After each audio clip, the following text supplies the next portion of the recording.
Live in relationship, आजकल ये शब्द से ही लोग डरे हुए हैं।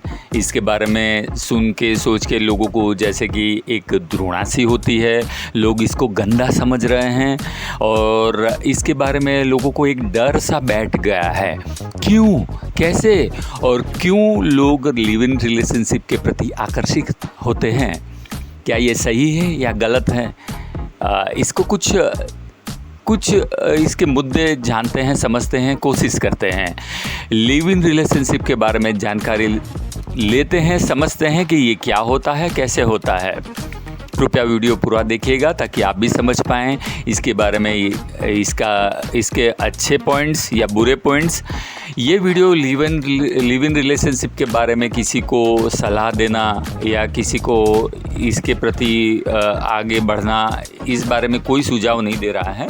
खाली हम इसके प्रति कैसे लोग आकर्षित होते होंगे, इसके प्रति इतना झुकाव क्यों है पढ़े लिखे या कुछ आगे समझदार जो मतलब कहे जाने वाले आधुनिक लोगों का, और इसके पीछे की वजह क्या हो सकती है, ये बारे में कुछ एक मुद्दे जो कुछ होते हैं छोटे छोटे, तो उसको समझते हैं, देखते हैं कि ये कैसे होता होगा।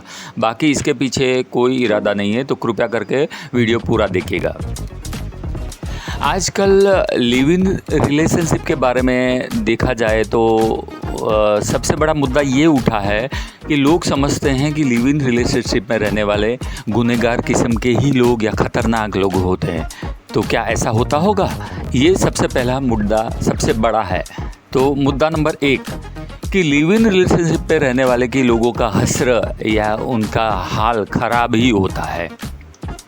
तो ऐसा हर जगह या हर किसी के साथ होना नहीं होता है, क्योंकि अगर किसी ने समाज के मुताबिक या अरेंज मैरिज यानी कि जो घर वाले माता पिता देखते हैं, तो उसके बाद जो शादी करते हैं तो उसमें भी मनमुटाव या उसमें भी डिवोर्स होना, झगड़े होना, मारपीट होना या ख़तरनाक किस्म के कांड होना भी होता ही है।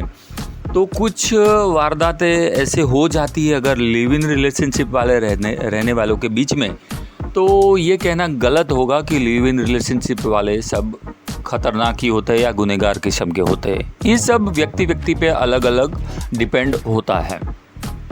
हाँ, बीच में एक बात कर लें कि बहुत समय पहले से लोग इसको गैरकानूनी मानते थे, लेकिन सुप्रीम कोर्ट ने भी इसको मान्यता दी है कि अगर दो पुख्त व्यक्ति अगर वो शादीशुदा नहीं है या किसी के साथ जुड़े हुए नहीं है, तो वो अपनी मर्ज़ी से अपनी पसंद वाले व्यक्ति के साथ रह सकते हैं बिना शादी के। तो ये एक तरह से कानूनी है। वो ये बात अलग है कि किसी को पसंद आए, किसी को नहीं आए, और जिनको पसंद नहीं आता है वो नहीं रहते, पर पसंद आता है वो लोग रहते होंगे। मुद्दा नंबर 2 कि लोगों को आकर्षण क्यों होता है लिव इन रिलेशनशिप। इसके बारे में सब जानते भी हैं, सब समझते हैं, देखते भी होंगे, पढ़ते भी होंगे, सुनते होंगे, फिर भी काफ़ी लोग रहते हैं। तो इसके पीछे के मुद्दा हो सकता है कि एक जाने अनजाने में अरेंज मैरिज ही इसके पीछे की वजह हो सकती है। क्यों, कैसे? अरेंज मैरिज में क्या होता है कि फैमिली या समाज या हमारे घर वाले बड़े देखते हैं, पसंद करते हैं, हम भी ऊपर से देखते हैं सामने वाले पात्र को, अगर लड़का हो या लड़की हो, और दोनों को ठीक लगता है तो ठीक है, हम पूछ लेते हैं कि भाई आप कितने पढ़े लिखे हैं, कौन सी ज्ञाति है, क्या काम करते हैं, उनका घर कैसा है, वो देख लेते हैं, 2-4 लोग को पूछ लेते हैं, बस यही बात होती है। लेकिन जो मुख्य बात होती है एक्चुअली क्या होता है कि शादी करने का मतलब सिर्फ किसी के साथ नाम जोड़ना या ये सब भी नहीं होता है कि पैसों के बारे में जानना, स्टेटस बढ़ाना या बच्चे के लिए। लेकिन जो सबसे महत्वपूर्ण बात ये होती है कि जो अंगत है, जो ज़्यादातर हमारे समाज में लोग बोलना पूछना पसंद नहीं करते, लेकिन वो बात होती है शारीरिक ज़रूरतें भी पूरी करना। ये शादी के पीछे की मुख्य वजह है और होती है। अगर अरेंज मैरिज होती है तो शादी के बाद ही पता चलता है कि लड़का या लड़की में किसी प्रकार की खामी है, नहीं है, किसी को क्या पसंद है, नहीं पसंद है। तो अरेंज मैरिज ही एक वजह हो सकती है पढ़े लिखे या मॉडर्न आधुनिक लोगों में लिव इन रिलेशनशिप के प्रति झुकाव होने का। कि लिव इन रिलेशनशिप में क्या होता है कि आपको पहले से घुलते मिलते तो एक दूसरे के रहन सहन या एक दूसरे के स्वभाव के बारे में, एक दूसरे की शारीरिक ज़रूरतें कैसी एक दूसरे को मेल खाती है कि नहीं, ये सब पता चल जाता है। जबकि अरेंज मैरिज में क्या होता है कि आंख पे पट्टी बांधो और सीधा कूद लो। बाद में कई ऐसे तरह के हम देखते हैं, न्यूज़पेपर में देखते हैं, इधर उधर हर जगह देखते हैं कि भाई कई लोग बोलते हैं मेरे तो एक ही दिन, शादी के एक ही दिन में डिवोर्स हो गया। कोई बोलता है 15 दिन में हो गया, कोई बोलता है 1 महीने में ही डिवोर्स हो गए, तलाक हो गए। तो भाई क्यों? आपने तो पूरा जांच परख के अरेंज मैरिज की होती है, तो क्यों एक दिन में, हफ्ते में, 10 दिन में, महीने में ही शादी टूट जाती है?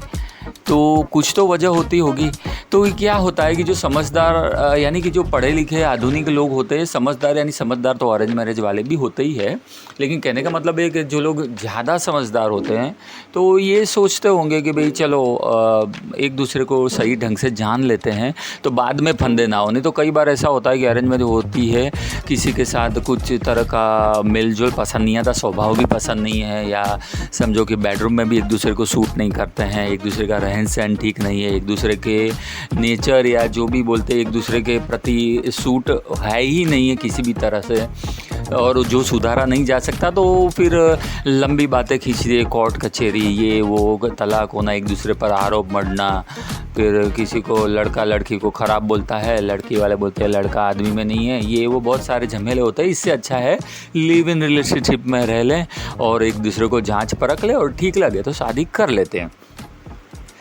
तीसरा एक सबसे महत्वपूर्ण मुद्दा है कि लिव इन रिलेशनशिप में एक दूसरे के प्रति कोई जिम्मेवारी ही नहीं होती। हाँ, एक तरह की जो कानूनी रूप से जो एक दूसरे का ख्याल रखना, मतलब कि एक दूसरे के प्रति जवाबदारी यानी एक दूसरे के प्रति प्यार मोहब्बत या जो भी एक दूसरे के प्रति एक तरीके से खड़ा रहना, जैसे कि एक दूसरे के प्रति अच्छा रहना, एक बोलते हैं कि एक बहुत ही महत्वपूर्ण बात होती है जो भी किसी भी संबंध में वो होता है। पर हाँ, उसमें एक बात महत्वपूर्ण होती है कि किसी के प्रति किसी का हक जो होता है कि जिसके बारे में बहुत सारे झगड़े होते हैं, अगर तलाक पे बात पहुंचती है ये वो, तो लिव इन रिलेशनशिप में ये मुद्दा भी बहुत ही महत्वपूर्ण होता है कि किसी का किसी के ऊपर कोई हक नहीं होता। किसी को मन हुआ तब तक रहें, मन नहीं हुआ, मन भर गया या किसी के प्रति यानी कि किसी भी कारणों से एक दूसरे को सहूलियत नहीं रही एक दूसरे के साथ, तो झोला उठा के चल दिए। उसमें ऐसा नहीं होता कि जो कुछ नेता लोग बोलते हैं कि भाई मेरा क्या है, मैं तो झोला उठा के चल दूंगा, ऐसा नहीं होता।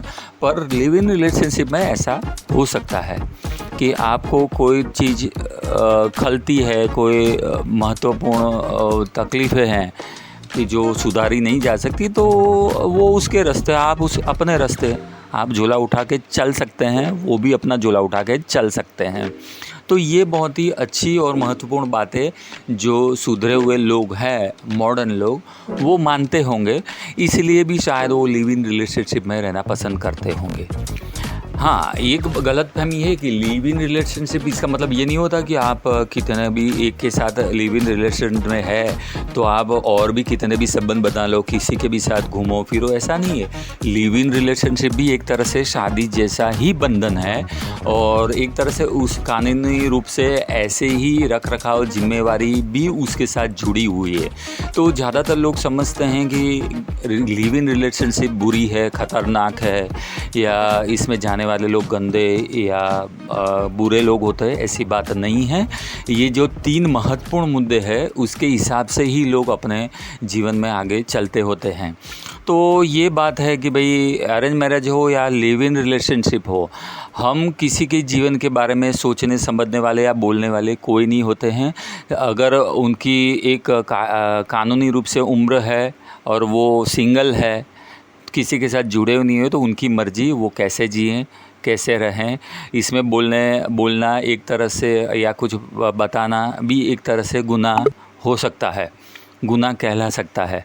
तो सबका भला हो, सबका अच्छा हो, इसी आशा के साथ धन्यवाद, नमस्कार।